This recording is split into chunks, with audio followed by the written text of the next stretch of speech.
সাগর নদী।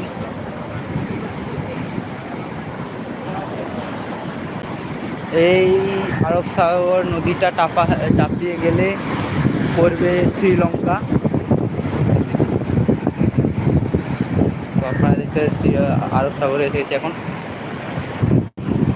বর্তমান আমরা এখন 3 জন এসেছি, 3জন এসেছি। তো আরব সাগর আপনাদের কেমন লাগে, বা আরব সাগরের নাম শুনেছেন কি শুনেননি? এই নদীটা যে ভয়ঙ্কর নদীর মধ্যে পড়ে, যারা সাগর না নদী না, নদী বলবো না, সাগর বলবো। যে এই সাগরটায় যদি তোমরা ওই মানে যেখানটায় ঢেউ আসছে দেখতে পাচ্ছ, ওইখানটাও যদি যাও তোমাদের মৃত্যু পুরা একদম 100%। কারণ এই নদীতে ওই যে ঢেউ আসে না, ঢেউগুলো পাগিয়ে নিয়ে আসে, যেটা গোল ঢেউ বলে। ওই ঢেউতে আপনাদের টেনে নিয়ে যেতেও পারে।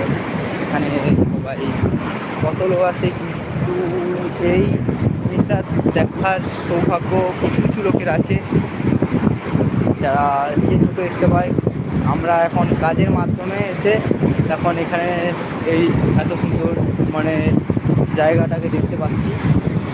যেমন এইখানটায় কিছুদিন আগে একটা জাহাজ ডুবে গেছিলো, এইখানটা নয়, একটু মিডিলের দিকটায়, ওই দিকটা সোজা, ঠিক আছে। এইখানটায় কিছুদিন আগে একটা জাহাজ ডুবে গেছিলো। এই জাহাজটার অনেক অনেক রাসায়নিক কত কি মাল ছিল, কিন্তু এইখানটায় দেখতে পাচ্ছি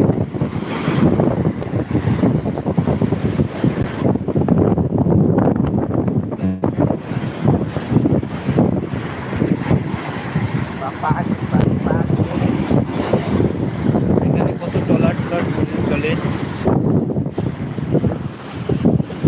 এগুলো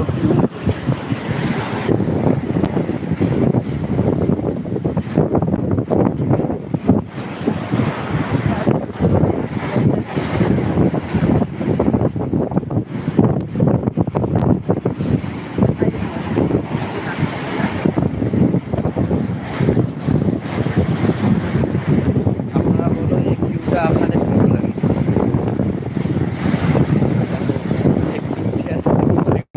কিন্তু না, এই দেখতে পাচ্ছিলাম বাড়ি। তো যে ভিউটা আসছে, আপনারা কিছু বুঝতে না পারলেও কিছুটা যেটা মনে হচ্ছে, তোমরা যদি ওইখানটায়ও থাকো না, ওইখানটা থেকে নিয়ে চলে যাবে।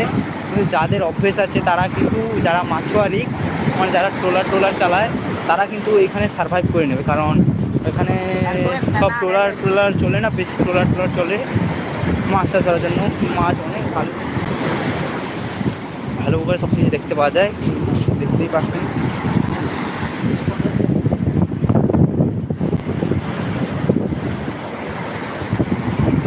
এখানে শুধু বালি আর বালি, যে বালি আমাদের বাড়িতে কাজে লাগে, মানে বাঙালি বাড়িতে যেমন নন্দীগ্রামে কাজে লাগে, কিন্তু এইসব জায়গায় অত কাজে লাগে না। দেখতে পাচ্ছেন এসে চলে যাবে, পুরো পায়ের কাছ থেকে চলে যাচ্ছে। ভয় করা যাবে না, যা ভয় করে ছেড়ে দেবে না, তাদেরকে টেনে নিয়ে যেতেও পারে।